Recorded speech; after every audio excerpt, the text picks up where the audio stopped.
Cutiespectives is now available on these podcast platforms.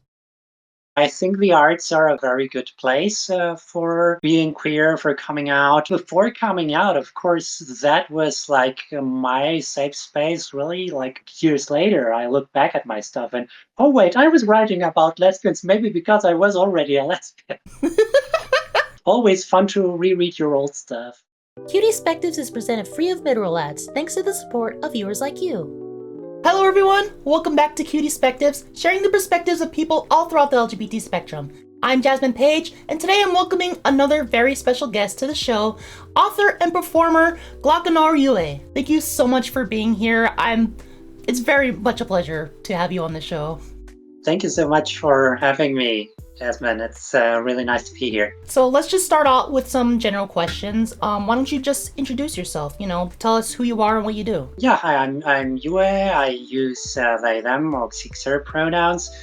And what I do a lot of stuff, I guess. I did a doctorate in a PhD in comparative literature. And I'm mostly a writer, mainly, and translator somewhat.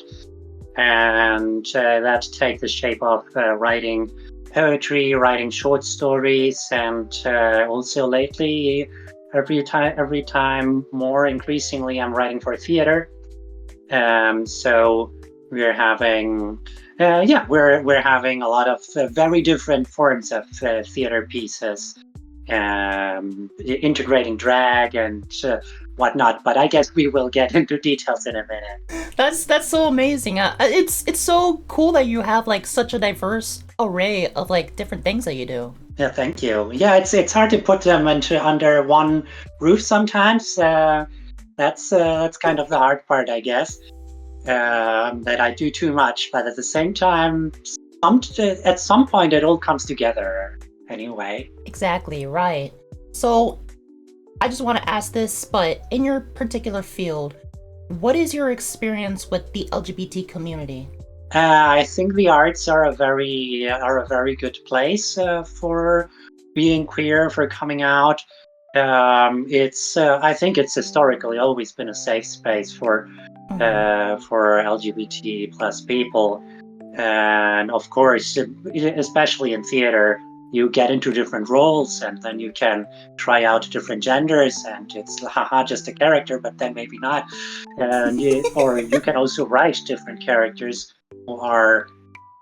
I mean, it might have happened to me that I was writing characters of certain other genders before I realized, oh, that's actually me, right? 100% totally. I definitely resonate with like playing different gender roles, because like I used to do theater myself, and like that was probably one of the first times I wore like female clothes in front of other people.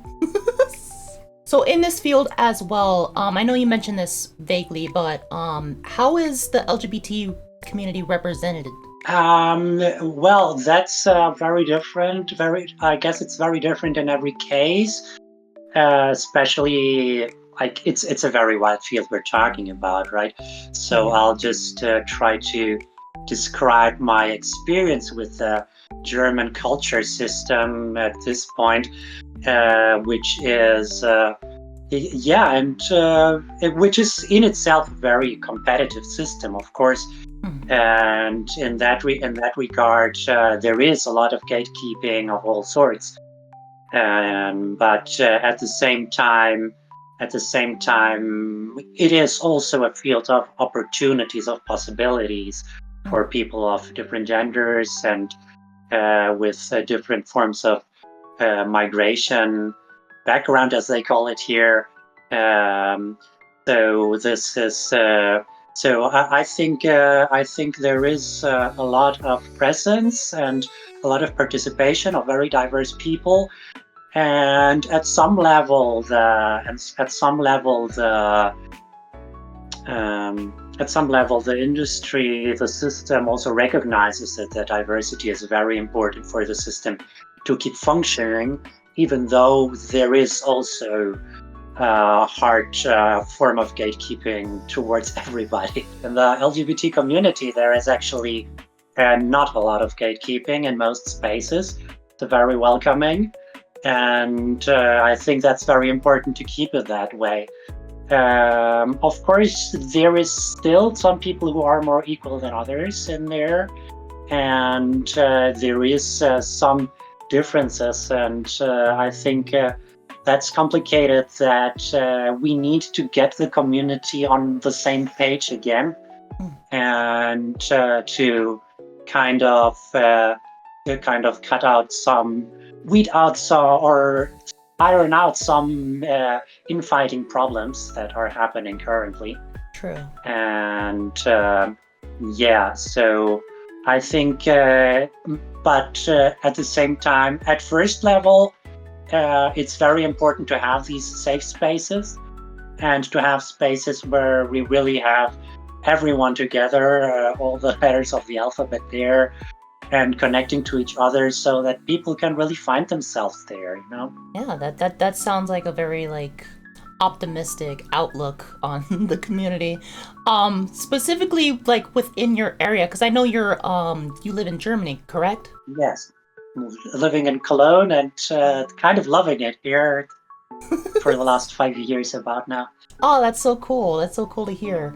What is the LGBT community like specifically within that area? Cologne is one of the most queer-friendly cities in the area. It's kind of known for that, and so we have a really big Pride parade, known as in Germany. The Pride parade is called Christopher Street Day. Germans are great at finding alternative names in English for things that already have names in English, but they find other names instead of giving the stuff German names. It's funny. So we have the Christopher Street Day here, which is also a pretty big one. I think it's the biggest in the area by far. But at the same time, it's very commercial, and that's kind of a tricky thing, that like there's one side of the community that is more the establishment, and who are more working with the commercial companies, and there's another side of the community which is more the grassroots, which are having more activist attitude, and trying to actually get things done for everybody, you know. And there's like a spectrum between that, and they are like two sides of the same coin. And yeah, and I guess they all have something to give to the community. Right. I feel like that's like a big thing with like a lot of places, because I know here, like around the LA area, especially during Pride Month, like every like company shills out and like brings out the rainbow and everything, but just for the month, you know? Yeah. You have such a diversity in your biography when it comes to like your writings.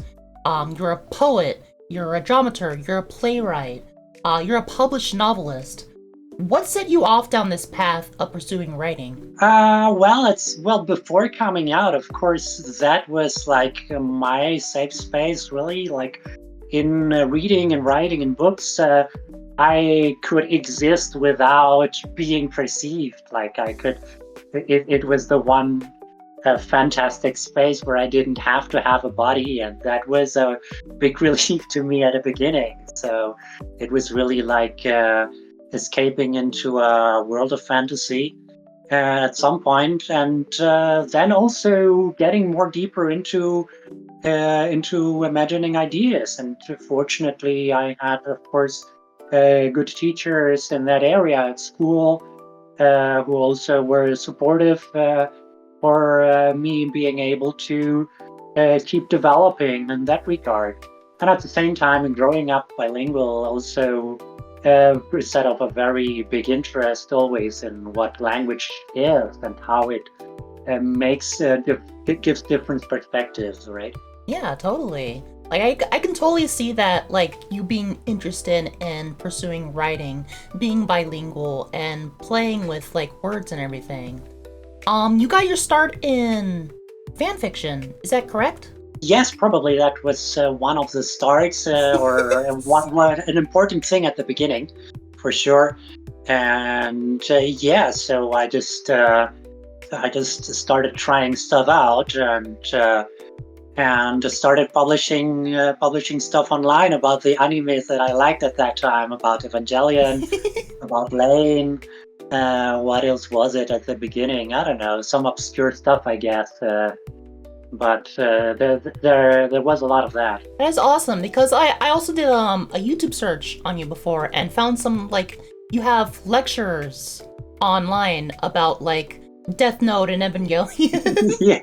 Yeah, that was part of. Well, we actually did that thing that you see in some animes that are is the legend about the otakus. We had an anime research club Oh, that's awesome. in the first years of uni. So as I was starting in literature and media studies, I wrote a lot about anime in that regard, and it was a lot of fun. But also at the same time, a very important part of building my base on literary theory through my understanding of anime. That is really cool. It is good to like get your start in fan fiction, in my opinion, because you're working with pre-built worlds that other creators have already brought into it. And when you're getting into something like that, it really builds like you learn to build a nuance and start creating your own worlds because you have seen, you kind of like get a sense of like how story structure and everything can work within these worlds, and you just like eventually start creating your own. I think that's like a really good place to start with when it comes to writing or any kind of media that you're pursuing. Yeah, definitely helped. At the same time, it's of course also a lot about the phrasing and the pacing and the prose, getting a sense for words. And that came from a completely different direction. And I think that came together in my fan fiction in an unusual way, I suppose. And it's something that's marked my writing in long term, like this combination of language from which I got from Kafka, from Poe, like this old kind of prose, which I tried to get close to, and at the same time having a very contemporary construction of world and characters.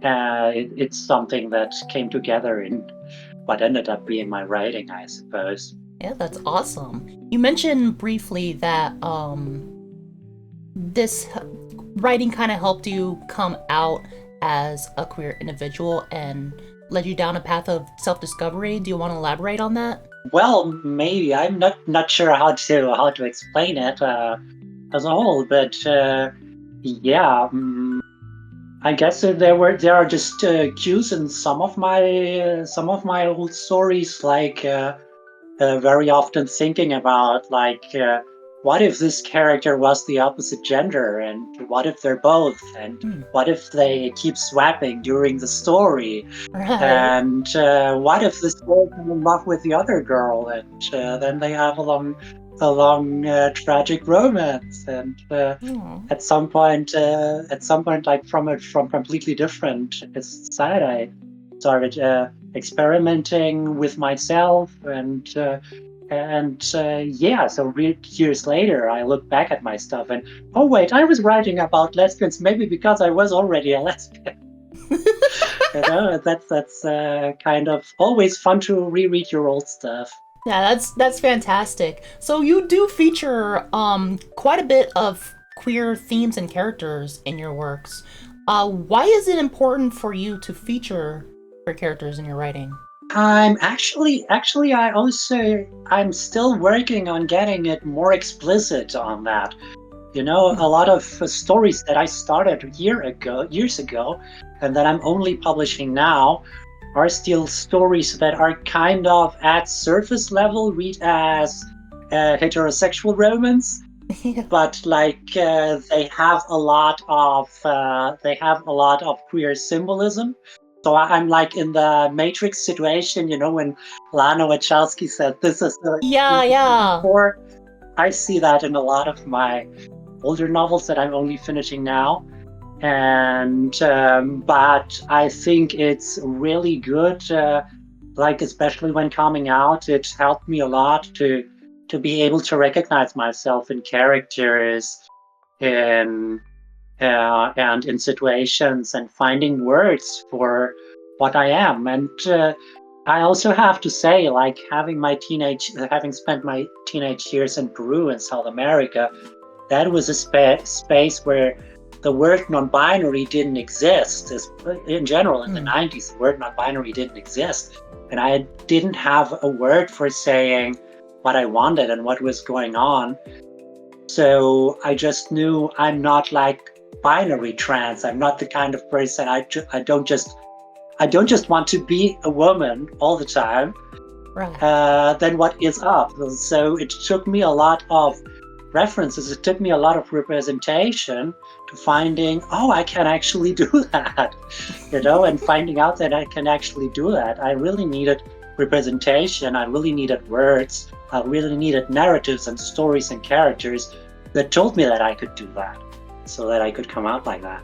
Yeah, that's very terrific, like, stuff. Like, you going back and like revamping and revitalizing these older narratives that you told, and like definitely like going back and looking at older works like that when you come out later as queer, that like you can definitely see that there are specific aspects that are kind of queer coded, especially when it comes to like film and everything. And you mentioned the Wachowski sisters, which that would be a dream guest to have as well. I didn't even think about that until you mentioned them.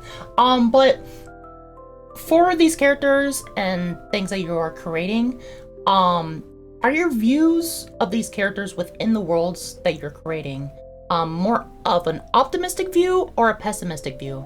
Most of my stories are pretty dark, really. I'm mostly known for writing horror.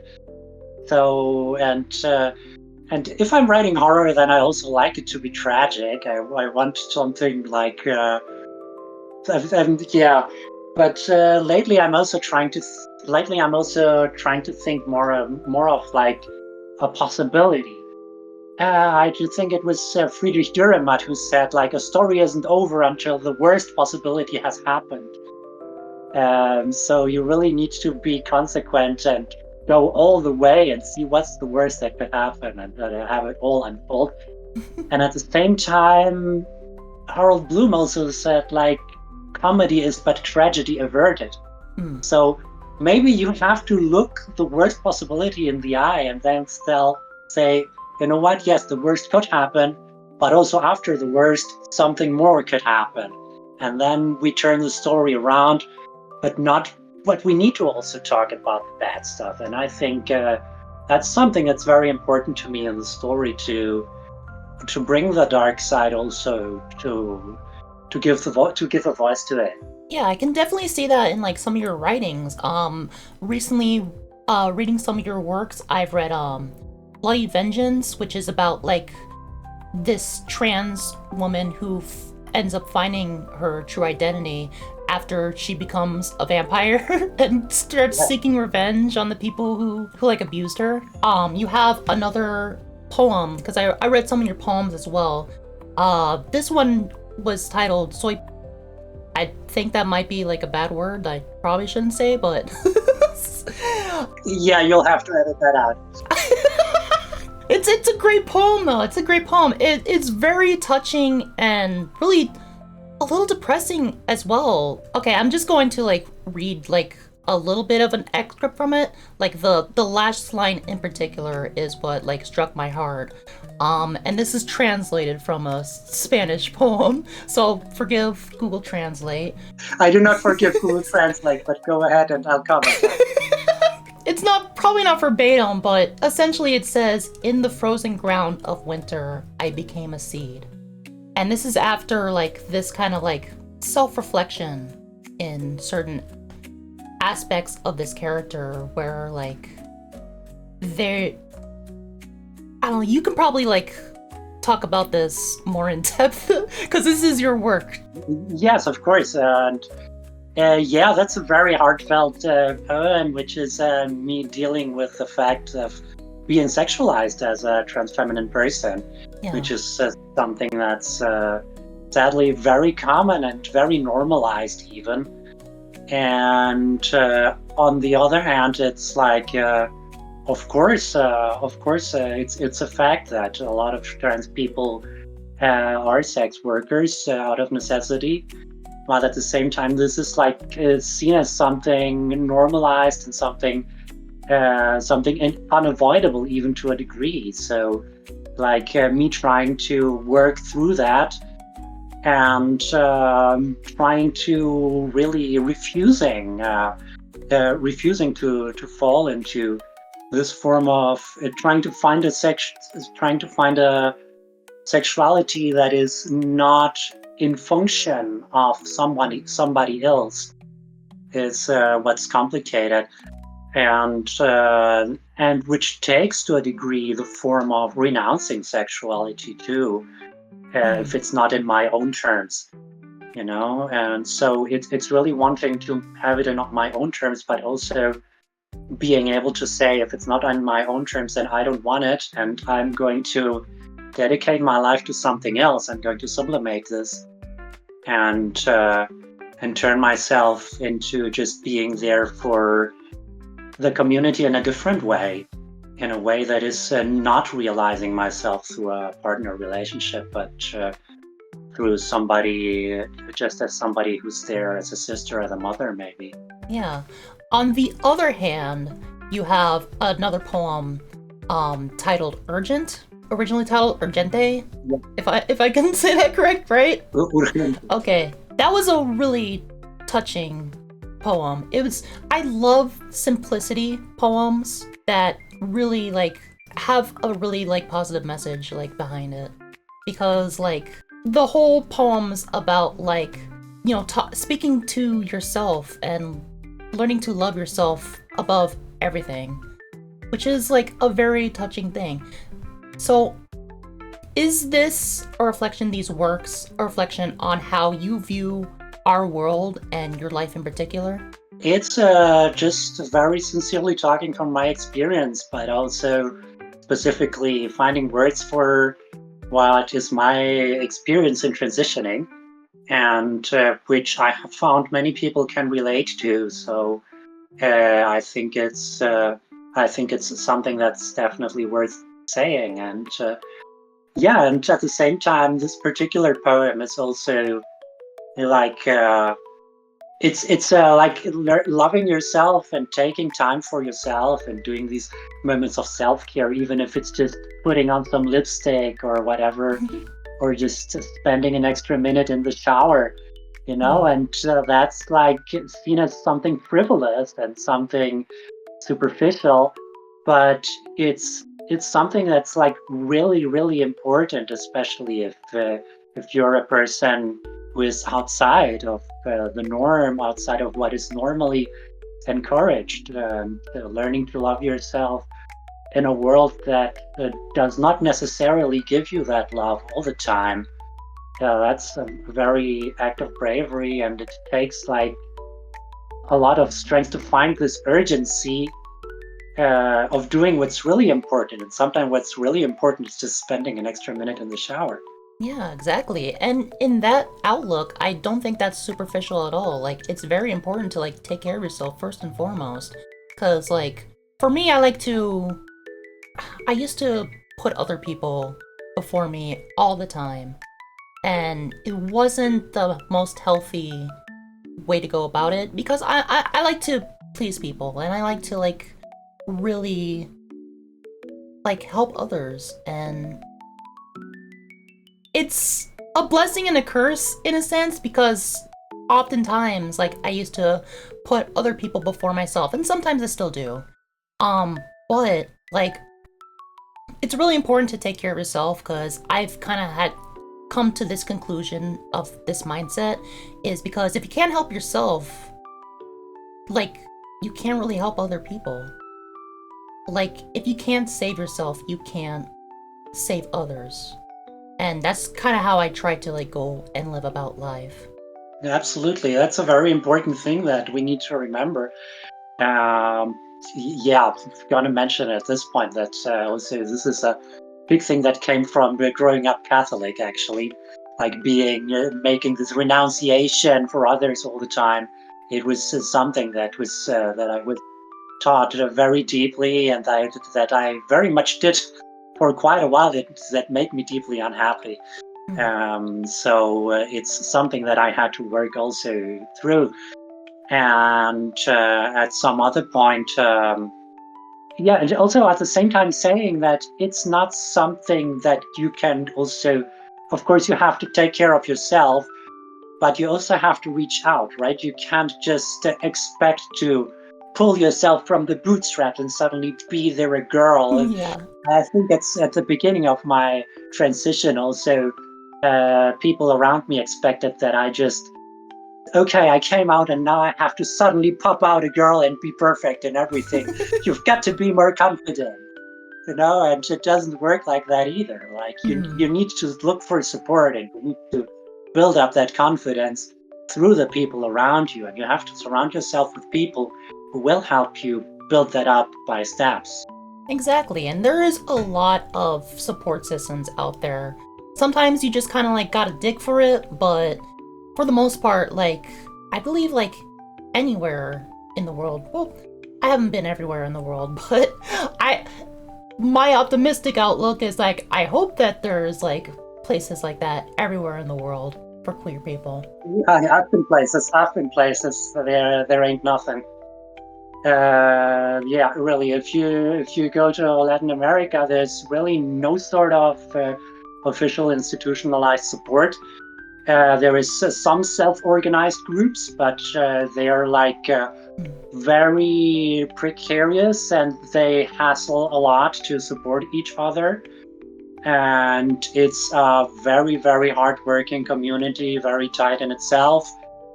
And they live a very hard life. So this was also one of the reasons why I couldn't come out earlier, because it was like such a hard life that I couldn't see myself there.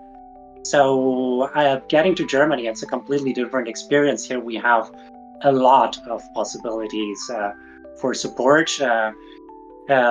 Sadly, we are getting less financing every year for LGBT support groups, but the ones that we have are already very strong and very well organized and have a very good state support.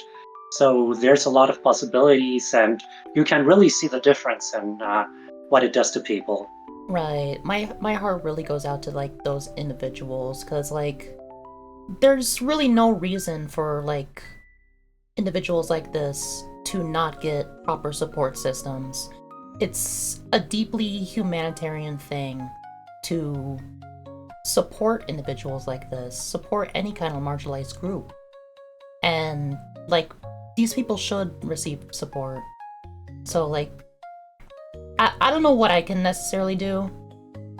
The main thing that started this show in particular, this interview show, the reason why I wanted to bring it out this year is because of some of the things that have been going on in the United States, and I don't know what I can possibly do with like how I do things. But like this is like the best thing that I think I can do. I might be able to do some other things, but for now, this is like all I can really do is like spread awareness and like share other people's stories and hope that like empathy is spread through it.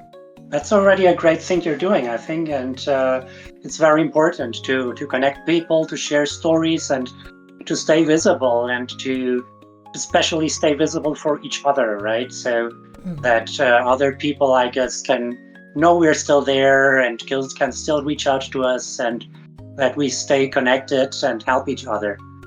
So being visible, like through what you're doing, is a super important part of it.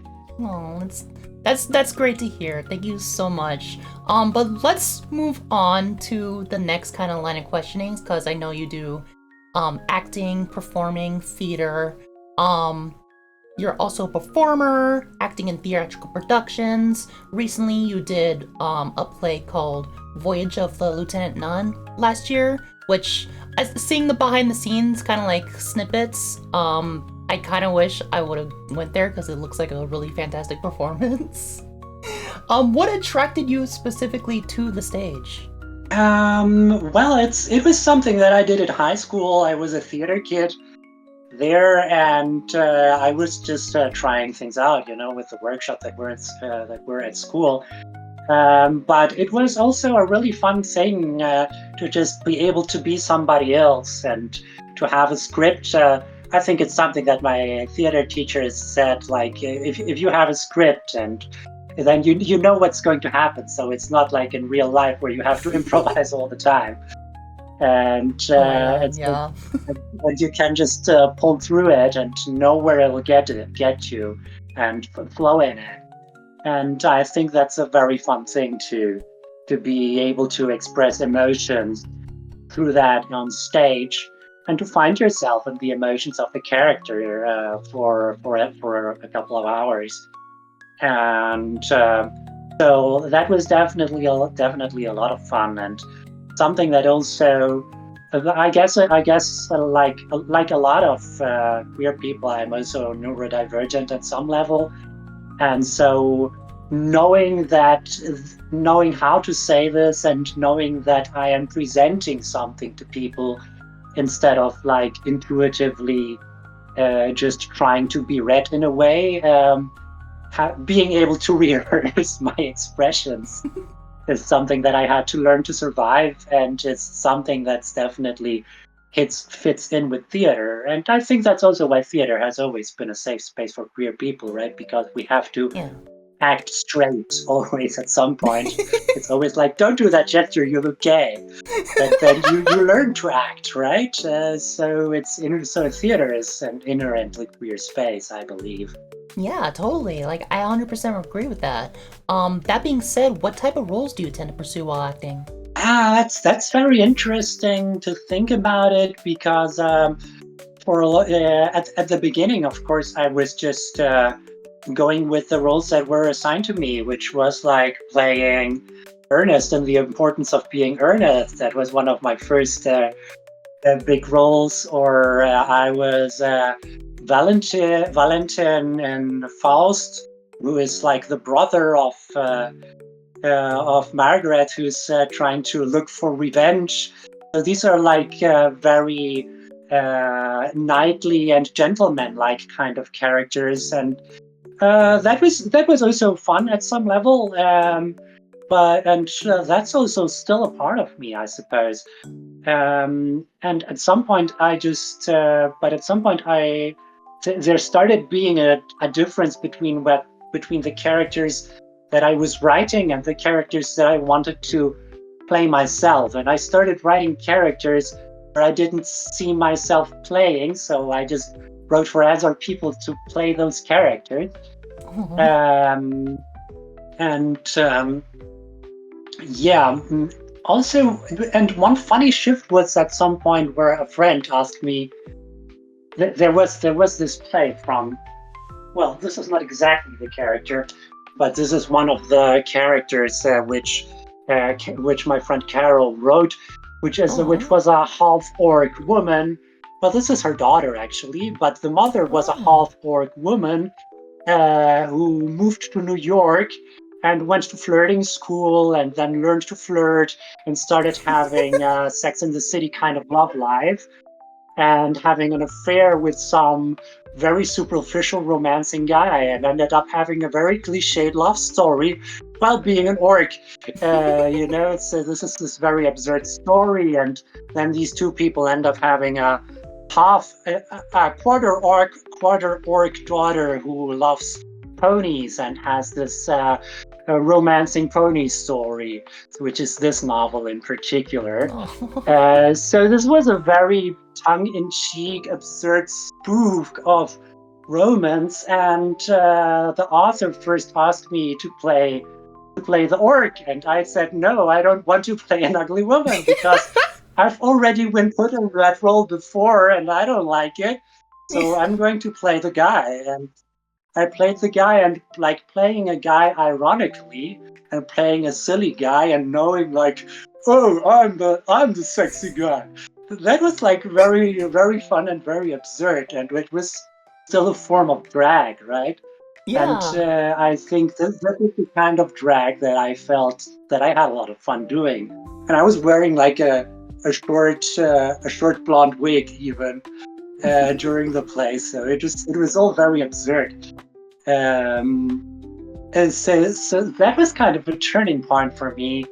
And then this year in the piece, I could already play a self-written character, which was the Popaz from the Tarot, which was like this very androgynous character, and I was preaching about why did God create queer people, and making a lot of theological complicated things, and that was already a very empowering character that I loved playing, and which I could write for myself. That is so awesome. Like, I love seeing more queer people, like specifically in theater, and other forms of media as well, coming out to the spotlight more, especially for like gender fluid like characters, because I don't think there's enough in any media. Like, there needs to be more, in my opinion, because like they're so fun. They're so fun on screen. I'm sure they're so fun to like play and everything. But going back to like what you mentioned kind of earlier, I also during my time working in theater, ended up meeting a lot of other actors who I've come to find were, especially in theater, of the LGBT community. There's a lot of queer people when it comes to acting. Why do you think so many queer people are attracted to the art form? Well, like I mentioned, on the one hand, it's definitely something that acting is already something that a lot of us have to learn to survive. And on the other hand, it does tend to be a safe space, because we can actually live out different identities there. We can live out things that are sometimes not accepted in social life. And we can be scandalous and extravagant and flamboyant while playing in theater, right? And Yeah. when people go watch a show, they like seeing something that's glittery and that's a bit exaggerated and dramatic. It is drama, and we live for the drama. Yeah. So it's a place where it's okay to show all these emotions that are too much for society sometimes. Yeah, for me in particular, when I was acting and everything, it felt very therapeutic to me. The stage is definitely a safe space to do the things that, like, for me, I couldn't normally do outside of it. Roles that I typically loved playing were very angry people. Cause like I'm not an angry person typically, and I don't like to yell, I don't like to shout, I don't like to fight. But like on stage, I could like bring this kind of like silly aspect to like these angry roles and just like shout as much as I want and get all my frustration out there. Cause typically I tend to bottle it up myself, but it was just like it felt like so freeing. It was very therapeutic and everything. But also, as I mentioned earlier, I really liked playing female roles as well. Cause like it was early on, like this was back in high school. I didn't know anything about like this aspect of myself, and it was a great place for me to explore that, and it was a lot of fun too. Of course, it was like very silly, like, oh, there's a guy playing a girl character or whatever.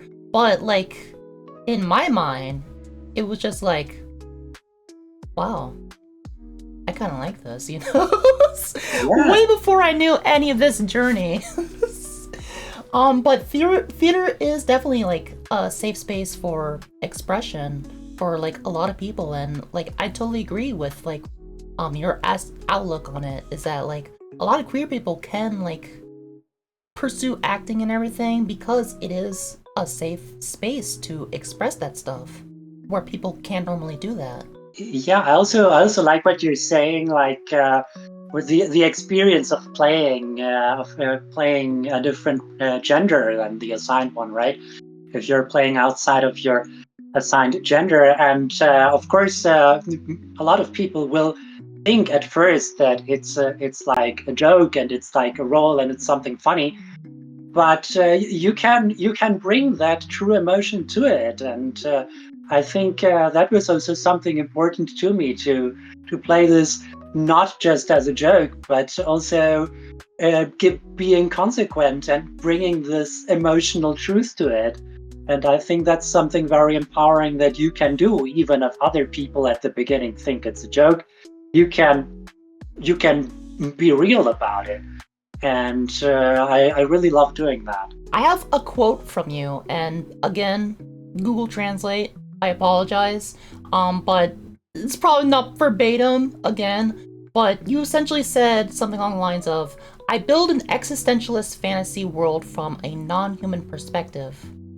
Is that like a more accurate quote? I think that's an okay translation. Okay. Yeah, and that's something I try to do. Yes, as far as possible. It's really complicated to think outside of the frame of what is commonly seen as human. But that's this novel you're talking about, I suppose.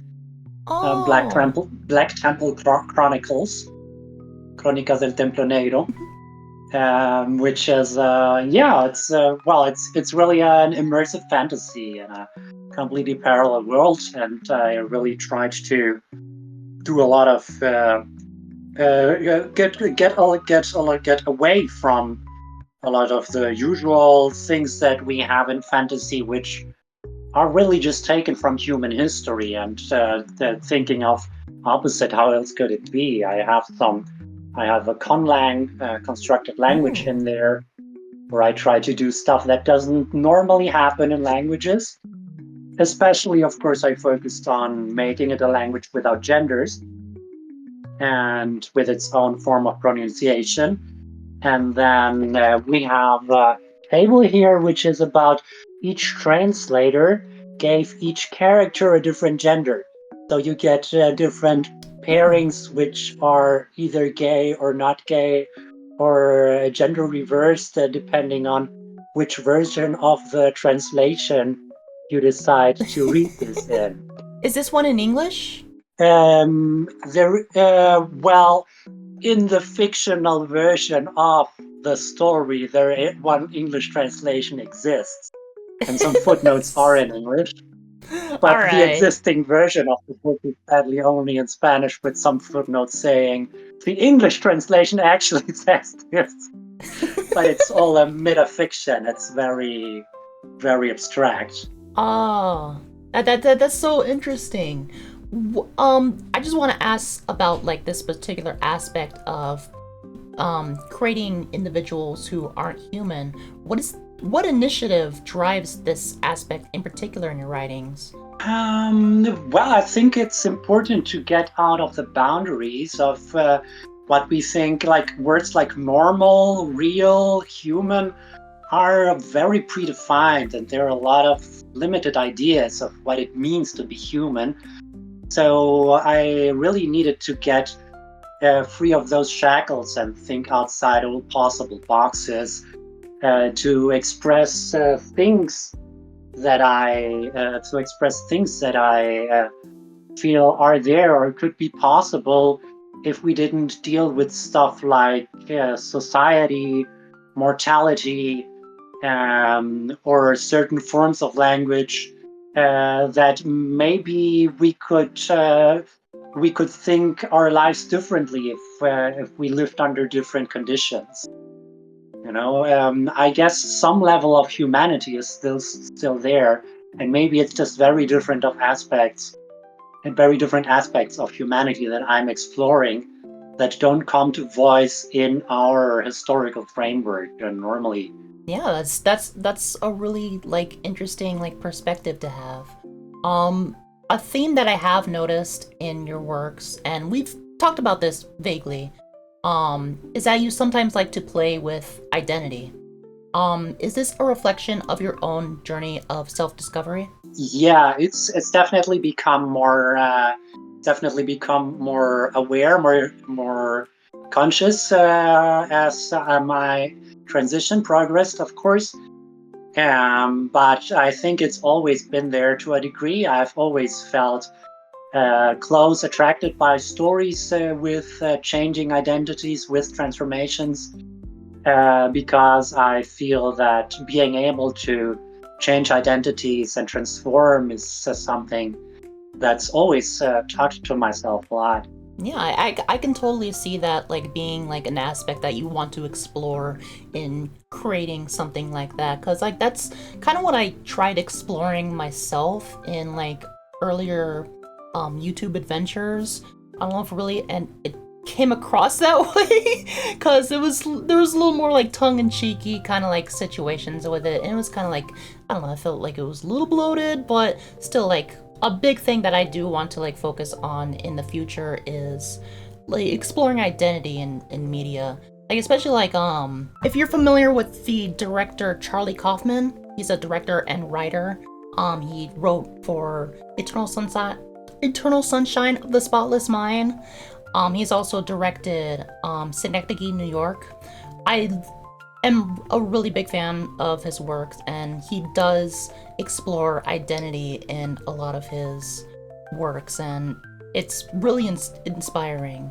And that's something that like I want to like eventually pursue myself, and it's really cool to see that in your works like reflected back. Thank you. Yeah, I love this. I love Kaufman, and it's a very inspiring work. And it's yeah, it's amazing that you compare me to that. But yeah, I also definitely like this surrealist vibe. And some of the works really are science fiction, but it's really this idea like how does it impact the way our mind and our society works, right? And that you can really have a completely different perspective on reality depending on how technology and different situations impact it. So that's something that's really important to me, and that I really also one of my goals is to explore this forms of perceiving reality. Let's move on to like you as an individual being a queer storyteller yourself. Having queer and diverse storytellers in any medium, in my opinion, is important. There are creators who aren't necessarily queer themselves or of like these kind of like diverse populations, and they tend to create these characters and don't really have like the experience of a queer individual, and it comes off as exploitive in my view at least. Like it can lead to like exploitation films, and like those are like fine in their own sense, but I tend to see them as like a kind of a missed opportunity and almost like a mockery of the communities that they're based on. Having authentic stories though being told directly from these perspectives is pivotal, in my opinion, in growing empathy for marginalized groups. As a queer storyteller yourself, what do you think you deliver onto society that is unique and indicative of the LGBT community? That's a very hard question, but I also have to disagree a little on the previous perspective, because I think there are a few cases, at least, of straight people who can write queer characters well. True. It's not necessarily the case, but it is the case in most cases. That's for sure. And when it gets exploitative, then it's really painful to watch, of course, and it does tend to be. Yeah. But at the same time, I don't think it's wrong in itself to write characters who are different from oneself, right? I write a lot about cis women. I write a lot about medieval warlords, and I've never been a medieval warlord. And Right. still, this is something that is fair enough to write. It's just about doing your proper research and really talking to the people. If they are still alive, talk to the people you are representing so that you can Yeah. make a proper representation. I'm also currently editing my most recent novel, which is about a very multicultural society. And of course, I have a lot of characters there who are from cultures which I have only tangentially had been able to relate to. So I'm really looking for some people from those cultures now who can tell me, does this character seem authentic to you or not? Because that's something which I strive to. While I can, of course, only be sure about the characters that are closer to my own experience. But I think my personal experience is relevant, and as far as it's also an intersectional experience. Me being a migrant, me being of a very mixed cultural background, and at the same time being queer and being non-binary, I connect a lot of different situations. I'm outside of a lot of different bubbles, and I think it's very important to me to be able to write from the in-between and to be able to connect these different points of view, and to also, that's why I strive to see how all these lines find a center, find all these lines run through how everything intersects in some way. Yeah, to kind of like go back to what I said earlier, I didn't mean that as like a sweeping generalization, and I do apologize if it came off like that. It's just that it can happen sometimes, and not to say that like there haven't been like queer creators who haven't made exploitative content themselves. But I feel like it's really important for like queer people to be in creative situations like that, because like they can create a more authentic narrative when it comes to specific nuanced stories and characters and themes. But that is really cool that you have like you do create like these other characters from different cultural backgrounds, and you actually take the time to like pursue other people from those ethnic backgrounds. Like I think that's like a hallmark of like a great and very mindful creator. Thank you. I was gonna say something else about this, but oh yeah, on the other hand, one thing I want to add is that even if it's not, even when we're not writing about ourselves, I think it's very important to have queer voices more represented in literature and media, right? I think it's possible and very it's sadly all too common to have straight people writing queer people, but it's also fair enough to have queer people writing straight people, which still will have a perspective of itself and still will add something more, and still will give voice to people who are very often kept out of the mainstream because of being different, who have a lot to say.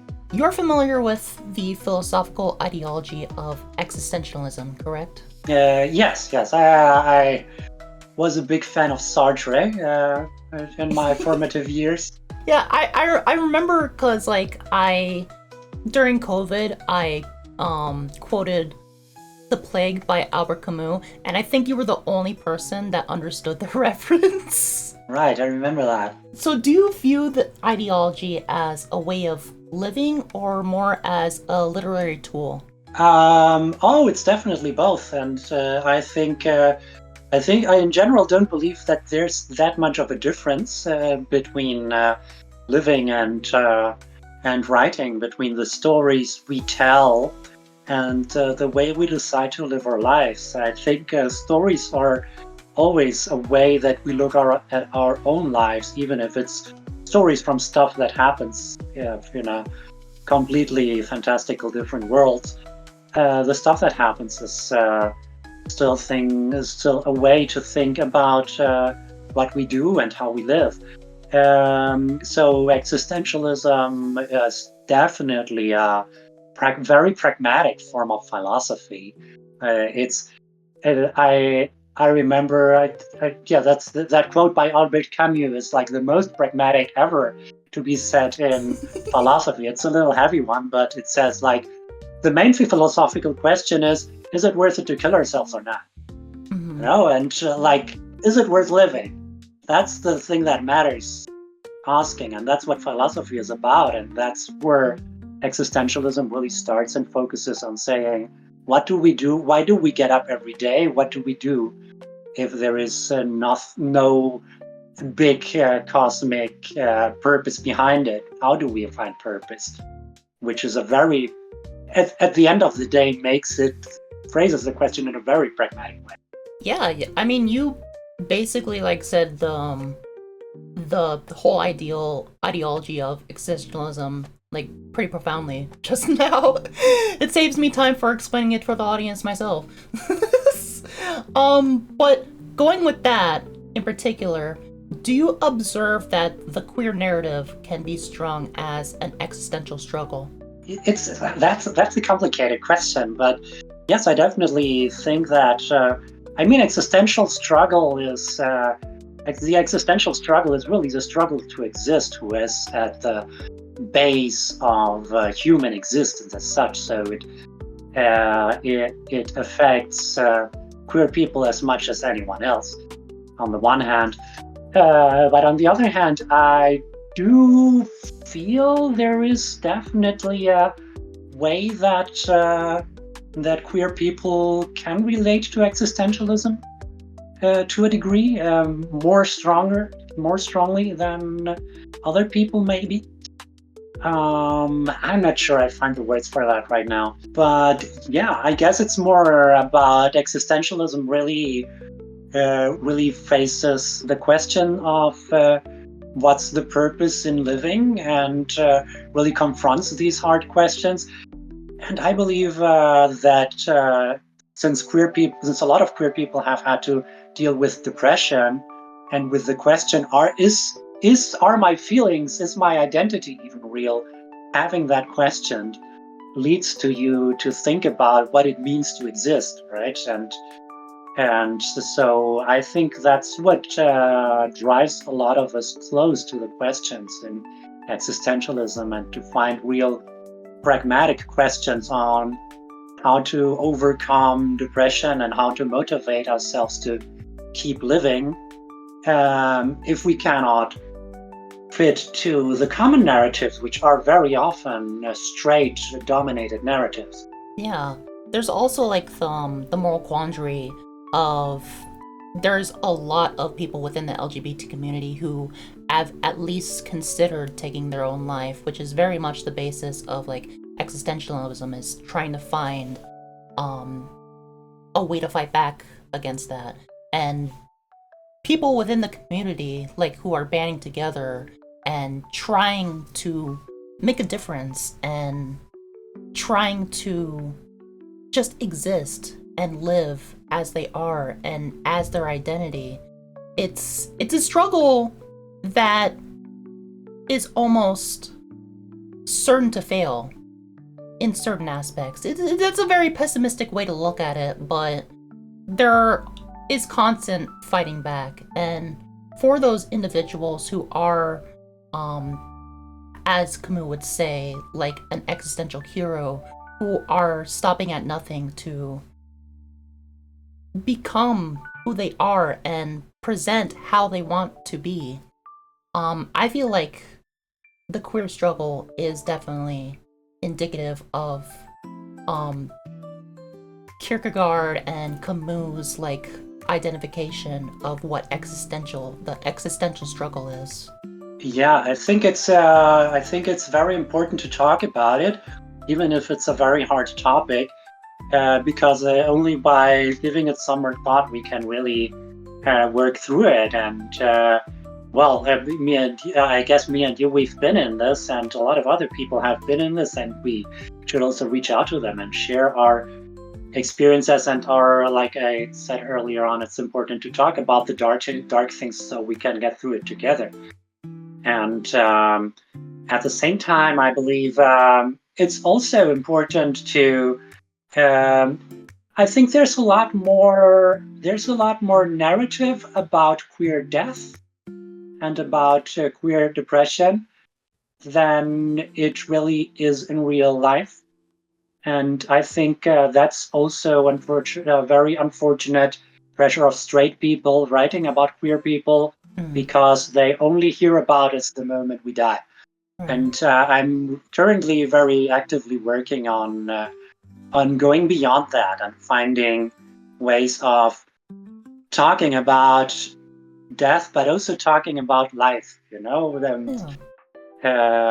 And yeah, I think some silly psychoanalyst at some point said that a death pulsion is inherent to queerness, and I think that's totally absurd.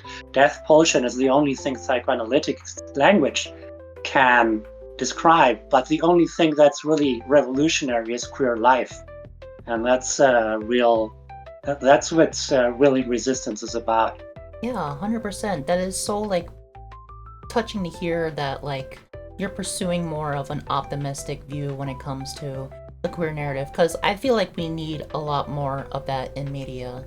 Like there are so many pieces of media that do end with like a tragedy when it comes to trans any LGBT individual, but especially trans people because I feel like they get a bad rap. Like I believe the film was called Boys Don't Cry.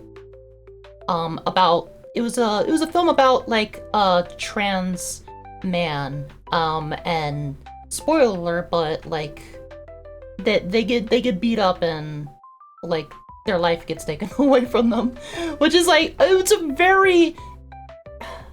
very tragic ending. It's a beautiful film and all, but there's like too many things that exist, and while these do happen, tend to happen, um, it's only a small part of like what makes a queer narrative like very special for us. And I feel like there have been more positive outlooks for media, films, literature in general that are pursuing more of an optimistic or at least like a good ending for some of these queer people.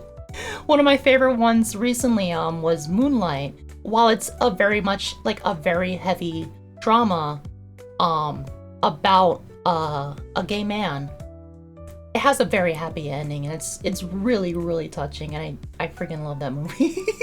That was a very emotional film for sure. Yeah, and that's the kind of story that I like, which really gives a lot of voice and really represents all the struggles. But it's like not this melodramatic misery porn where everything is bad all the time until it's over.